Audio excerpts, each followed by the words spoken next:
একদমই নতুন রেসিপি, হাতে মাত্র 5টা মিনিট সময় থাকলে এই ডেজার্টটা বানিয়ে নিতে পারেন। আইসক্রিম, ডেজার্ট, পুডিং সব কিছুর স্বাদ এই একটা রেসিপির মধ্যেই পেয়ে যাবেন। নমস্কার বন্ধুরা, আমি মালা। আপনারা দেখছেন মালার রান্নাবান্না। মালার রান্নাবান্নাতে সকলকে স্বাগত জানিয়ে আজকের ভিডিওটি শুরু করছি। প্রথমেই আমি খুবই মিষ্টি 4টে বড় সাইজের আম নিয়ে নিলাম। প্রথমেই আমগুলো কেটে নেব। আমের পাল্পগুলো আমি চামচের সাহায্যে একটা মিক্সি জারের মধ্যে দিয়ে দিচ্ছি। সমস্ত পাল্পটা একত্রিত করার পরে আমি এটা ব্লেন্ড করে নিয়ে আসব।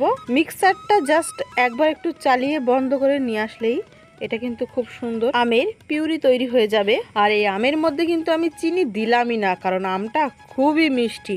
আম যদি একটু কম মিষ্টি হয় সেক্ষেত্রে কিন্তু একটু চিনি দিয়ে মিষ্টির ব্যালেন্সটা ঠিক করে নিতে পারেন। আমের এই পিউরিটা আমি একটা পাত্রে ঢেলে নিলাম।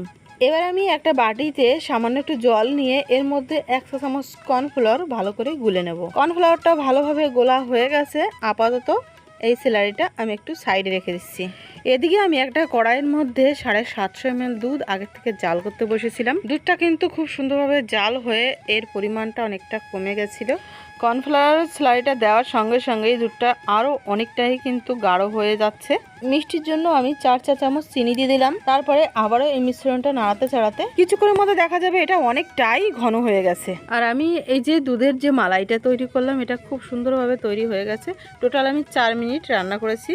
আর এটা আমি অন্য একটা পাত্রে রেখে নিচ্ছি। এটা কিন্তু কিছুক্ষণ সময় ফ্রিজে রেখে ভালোভাবে ঠান্ডা করে নিতে হবে।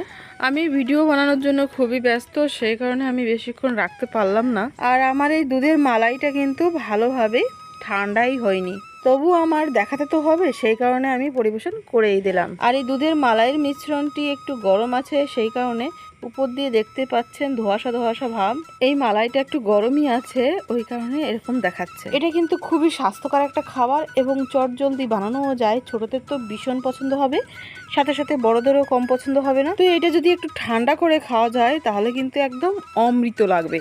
তো বন্ধুরা, এই ভয়ানক গরমে শুধুমাত্র আম এবং দুধ, এই দুটি উপকরণ উপস্থিত থাকলেই এই ডেজার্টটা বানাতে একদমই ভুলবেন না। একদিন যদি খান, আম থাকতে এটা আপনি যে কতবার করে খাবেন গুণে শেষ করতে পারবেন না।